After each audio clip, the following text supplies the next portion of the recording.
Hello and a warm welcome. Welcome to a very special podcast series.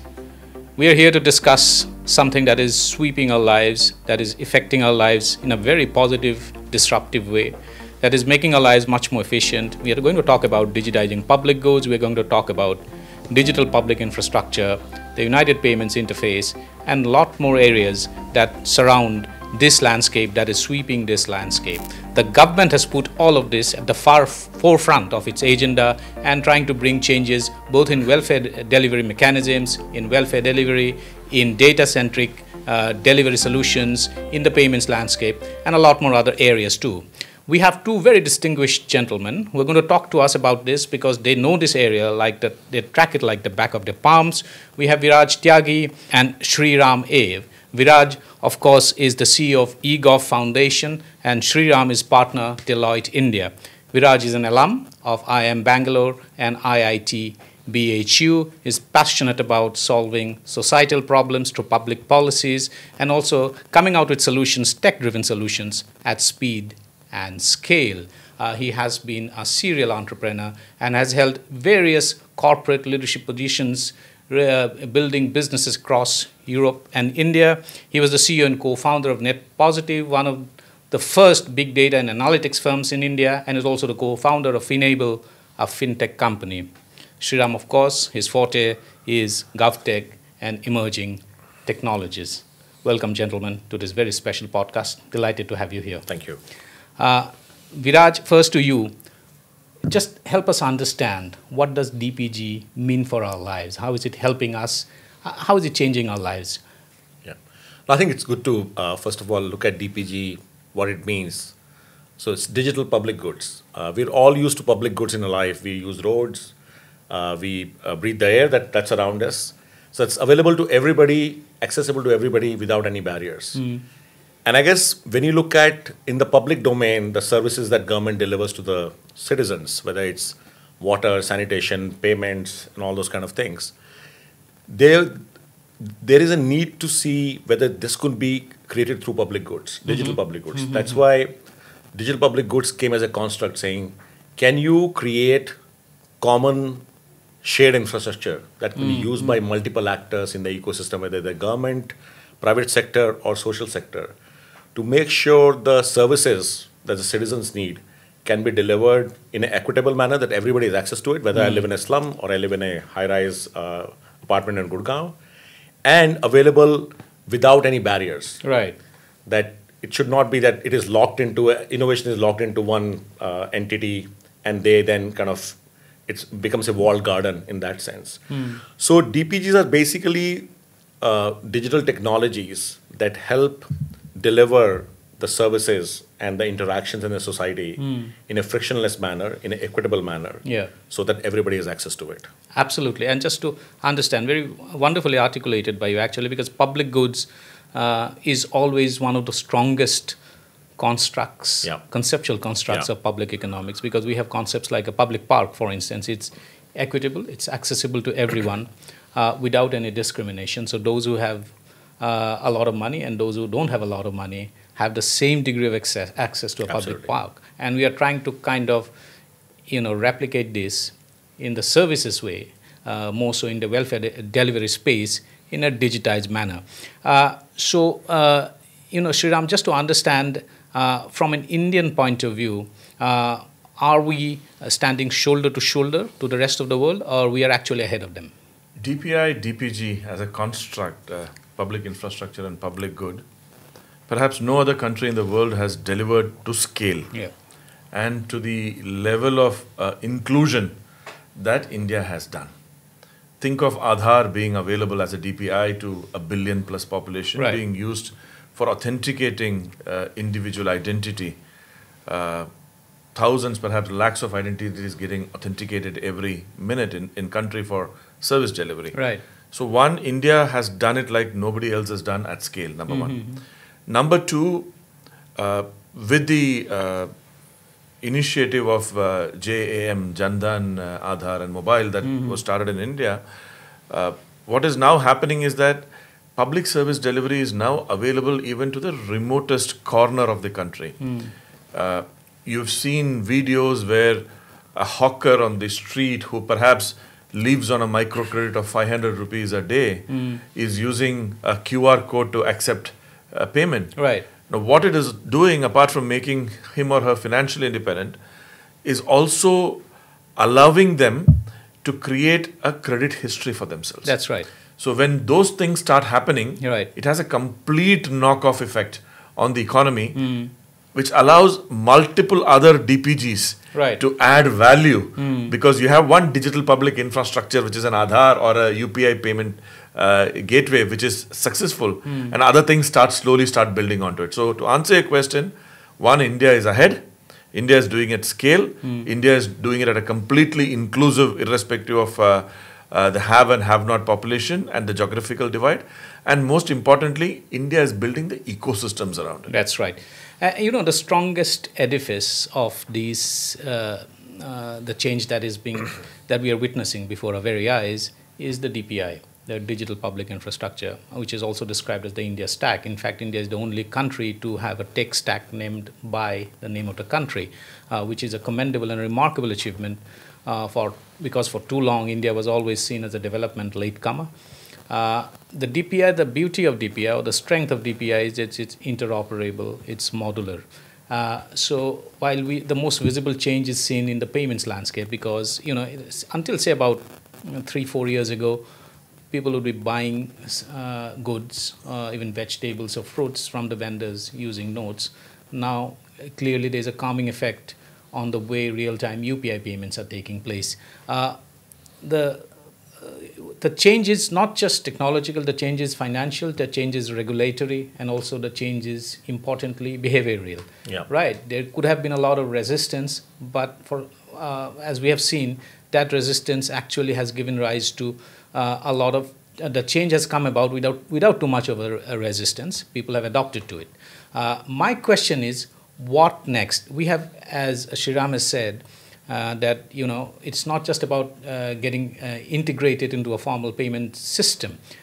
When you get integrated into a formal payment system, when you leave a recorded history, a digital footprint of your payments and financial transactions, you actually become eligible for, say, a formal loan. So people who had a large amount, people who had the eligibility to repay, were not getting loans earlier because they did not have a formal footprint, banking footprint. Now they're eligible. So what does it mean now for them? Because when you're formalizing a huge part of the hitherto erstwhile informal economy, what does it mean for society and what does it mean for the economy? How is it going to change, and in terms of, say, delivery of services or consumption of service, and what does it mean for people? Yeah. No, I think it's very interesting. It's almost like the two words you use, interoperability and modularity and reusability, and the fact it's open.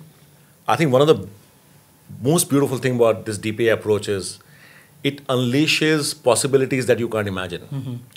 So Aadhaar was imagined as a ID, that you ID somebody, but today Aadhaar is used in so many different things, right? Whether it's financial inclusion, whether it's disbursement of loans, issuing telephone connections.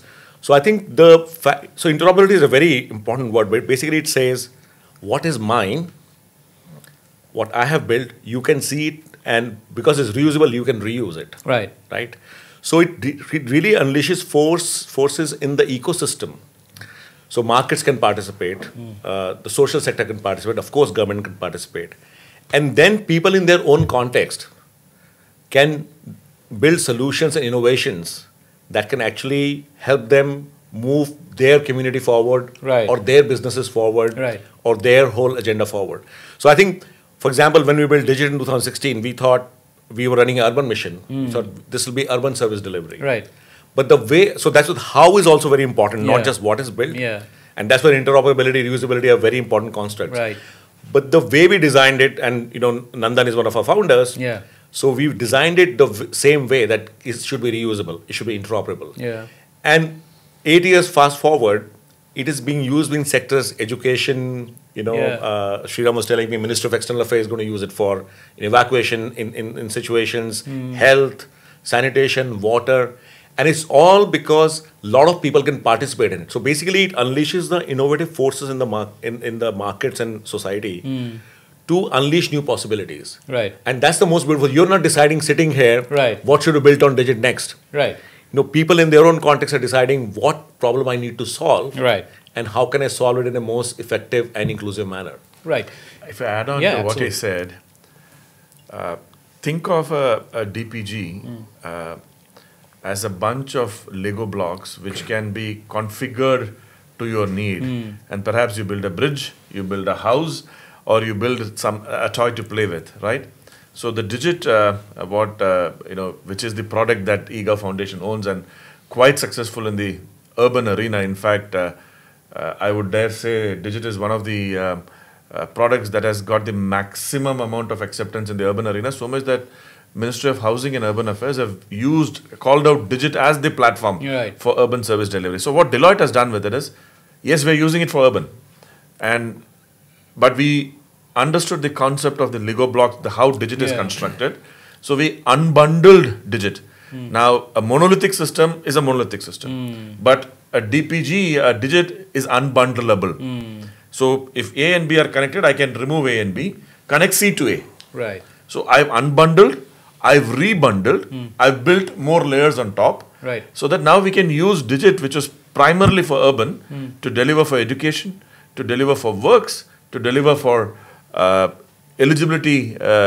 benefits distribution. And most importantly, we are also taking this to create newer DPGs. Right.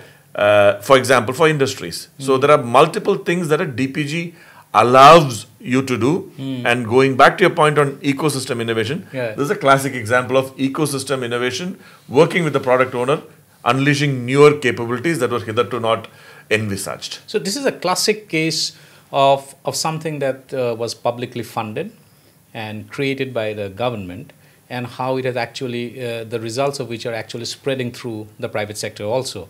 So it's not, I think it's funded by philanthropic capital mainly. That's right. The basic kernel. Yeah. The basic kernel is, but some of the programmatic stuff, Right. the innovations on top of it are funded by public money. That's right. So my question, Sreeram, to you is, the superstructure is there now, and it's been tested on scale and also for speed.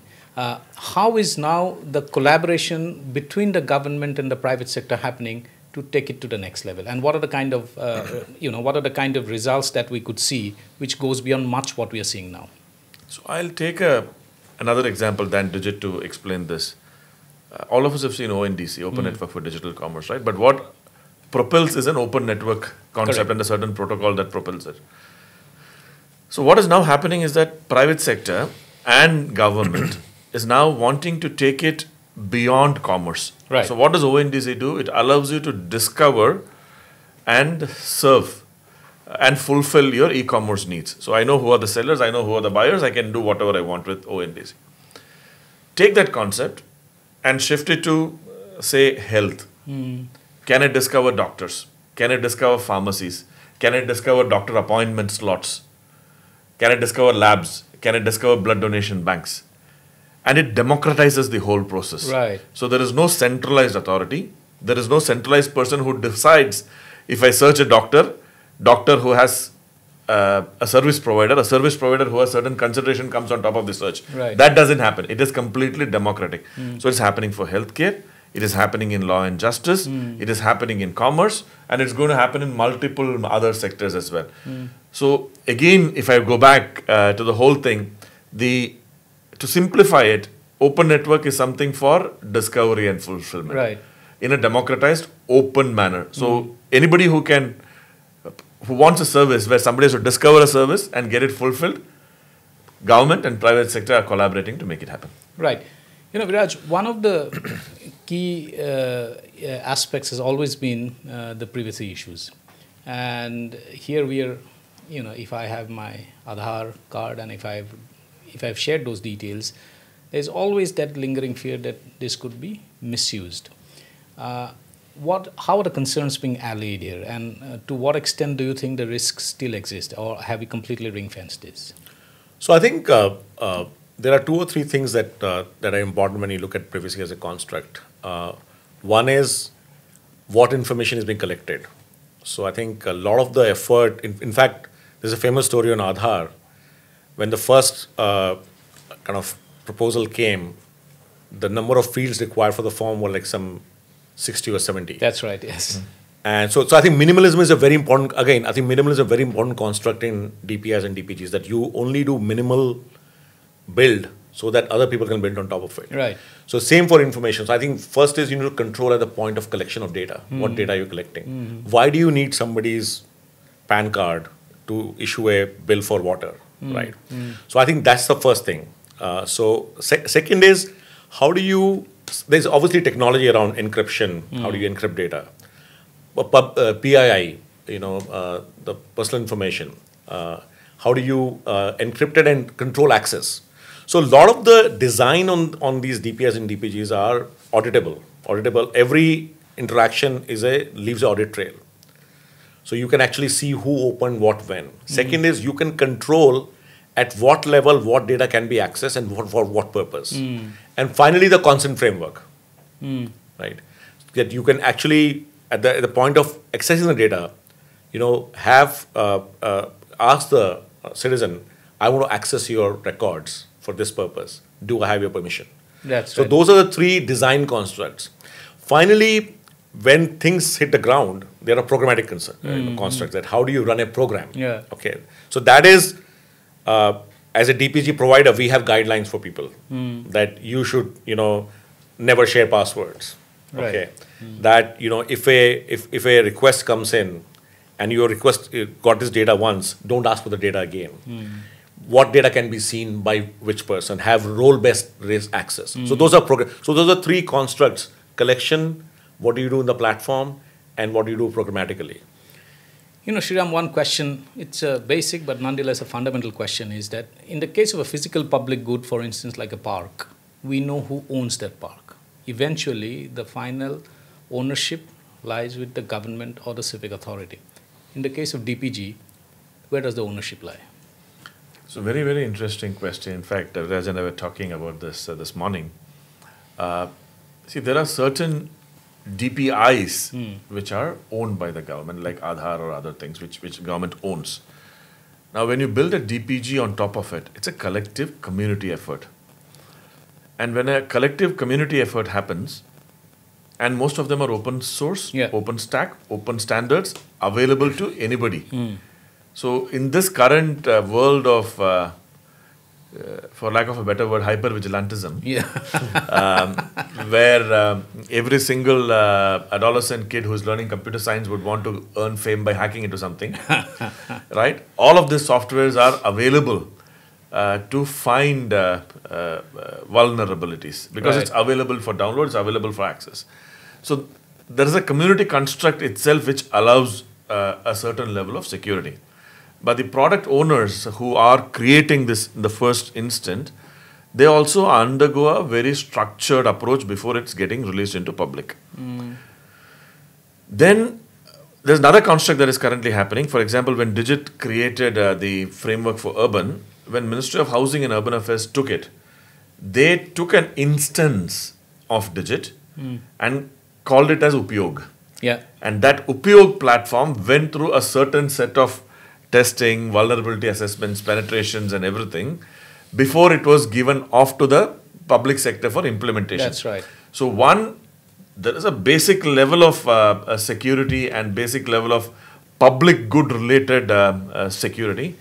Add on top of it a government, a stamp of security on a particular instance. Third, when you take Upyog and then implement it for a urban agency, that urban agency would also run a whole set of tests and security guidelines. So all of these three layers will ensure that there is very, very, very minimal, if not negligible, lapses in the system. So Viraj, who creates and maintains this DPG? Just taking on from what Sreeram said, because how do you define the regulatory architecture for this? So I think governance is a very important area, and I think it'll be... So there are 2 or 3 parts to it. One is the basic building blocks. So if you imagine Digit Core, which is the basic building blocks, some 32 building blocks, registries and common services. I think right now we are the main contributor and main maintainer. Right. Okay. I think the idea is over next 2 to 3 years, we build a larger community. We're talking to a couple of universities who are running courses now, and people are building stuff on top of on that. So that I think what Sreeram was saying, by the nature it's open, so that means community can see. So we get a lot of reports on bugs and everything by the community, which itself is a safety mechanism. But to answer your question, right now, eGov is the main contributor and the maintainer of it. Over next 2 to 3 years, the plan is to say, can we get more people in, not just in India, across the globe, who can contribute and participate in the maintenance of it. But that's when it becomes a shared infra, right? So whatever you're putting out, just to understand, can be used and taken off the shelf by anyone who wants to use it? It's GitHub is like a open repository. Right. Anybody can see the code, anybody can download it. And usually that's what happens. So again, I want to, it's not that all the governments which are using Digit are using our instance. Everybody creates their own instance saying, right, I have seen your open source platform, I like it, right? I will create an instance, which is basically a replica, and then they will do other stuff on top of it. So basic kernel is maintained by us, and then they can do upgrades later on. But the ownership is, in a programmatic sense, is with the government and their partners. At a conceptual level, from a definitional point of view, DPGs are very similar to a very large public book library. Well, only thing is that there are no books here, but there are lots of data sets, resources, digital resources, software and other things that people can use. And, there are about 3.5 million users who can use 8,000 data sources in 100 languages. That's counting. To what extent do you think, because there is also a question of trying to ensure that this doesn't become a little exclusivist, where people who do not have digital access are left out of public goods and services. How is the government ensuring that? Okay. It's a very interesting question. There are multiple ways in which the government is addressing. The first barrier, typically for communicating with any system, is the language. You're right. And your ability to access a device and your ability to work with a device and know that. Many call it a programming interface or a user experience or a screen or a portal or whatever. What about the farmer who doesn't know? Right. Right? What about the plumber who only talks, say, a language like Malayalam or an Odia? How does he or she use this, right? Now, government is actively looking at, again, a DPI, DPG construct of speech to text, text to speech, multilingual capability called Bhashini. Bhashini, yeah. Right? And Deloitte is proud to have signed an MOU with Bhashini to work with Bhashini and take it to the multiple stakeholders. So that is one approach. Second approach that they're trying to do is, there are certain people who do not even have smartphones. Right. So when you do not have smartphones, are there mechanisms by which you can access some of these using text messages, right? So an OTP-based transaction and the common service center that government has set up across the country where people can go and with the phone number, give the OTP, authenticate that person, or give a biometric on Aadhaar, get yourself authenticated. So one, you remove the language barrier. Second, you remove the barrier of having an exclusive smartphone. Third, you remove the barrier of not knowing how to interact with the system. All of these are getting slowly, structured manner removed. In a future that we envisage, we talked about open networks, we talked about Digit. I would expect a farmer who is perhaps in a very remote village, taking her mobile or his mobile and asking, is it the right time to sow wheat? Now, what does it do in the back end?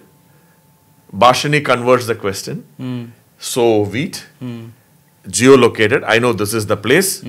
System in the back end knows from satellite data, which is again democratized. Right. This is what is happening. System knows the weather conditions. And then an AI engine runs in the back and then gives the intel to the farmer. That is the Viksit Bharat. Right. That's what we are trying to explore in Arohana in the Deloitte Government Summit in the next 3-4 days. And I really thank you for pointing me towards this particular aspect. No, absolutely. So delighted that you said this, because the speed at which changes are taking place, particularly in the DPG, DPI space, is something that probably we could not have imagined 10 years ago. And it's happening before our eyes. So, one question that often comes to mind is, as we discussed briefly before, is that India was always seen as a development latecomer, and one of our biggest exports, soft exports, has always been yoga. But now we are now seen as a technology exporter too, because you can go to Paris and buy a ticket to the Eiffel Tower using the UPI now, which something it makes you feel proud. The symbolism is also inescapable, because if in the UK you can use UPI to make payments, it's a former colonial ruler. Yeah. We have outpaced them as the fifth largest economy. That symbolism is loaded and pregnant with all kind of thoughts and messages. But my question is far more specific.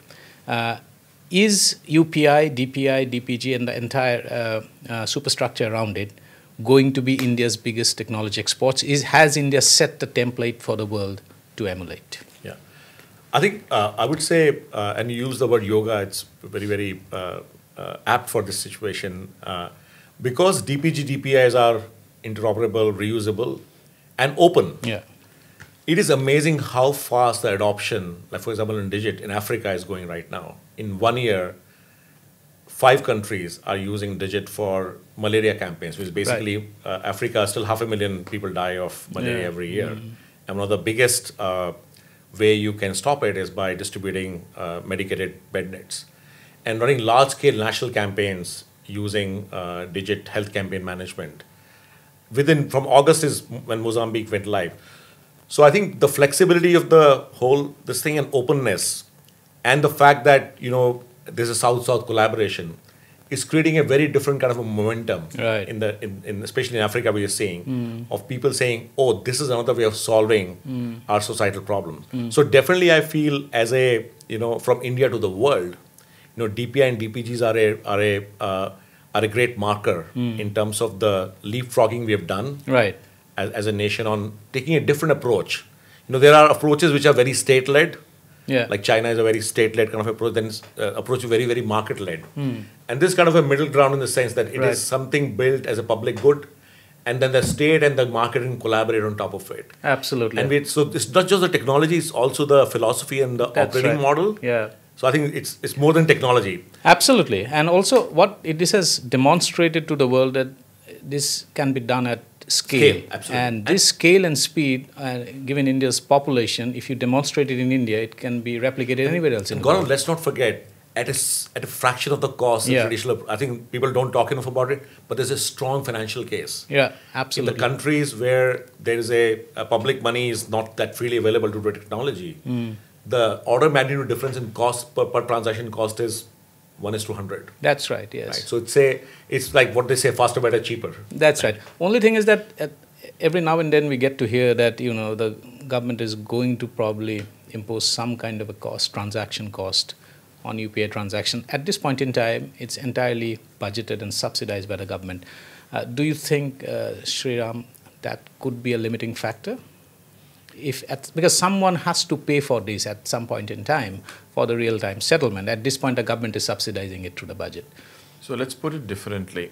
In a country like India, where the primary need is to get banking to the unbanked, is to get credit to the people who cannot get credit, is to take digital currency to the farthest corner of the country and perhaps to the least digitally literate.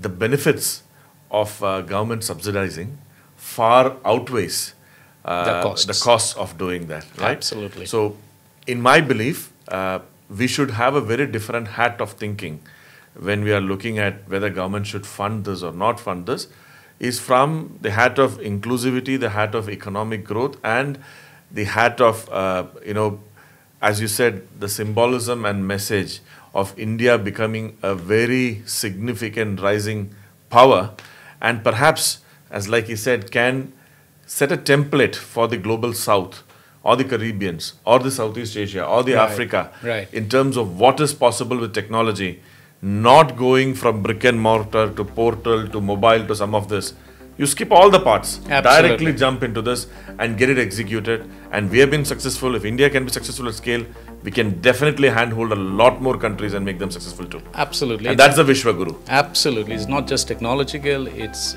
regulatory, it's testing at scale and speed, and it's also strategic from a global strategic point of view. India has arrived on the high table through this. One of the strongest vehicles that has enabled India to arrive on the global strategic high table. Thank you so much, Sreeram and Viraj, for taking the time out and dropping Thanks, by. Gaurav. Thank you. Namaste. Namaskar.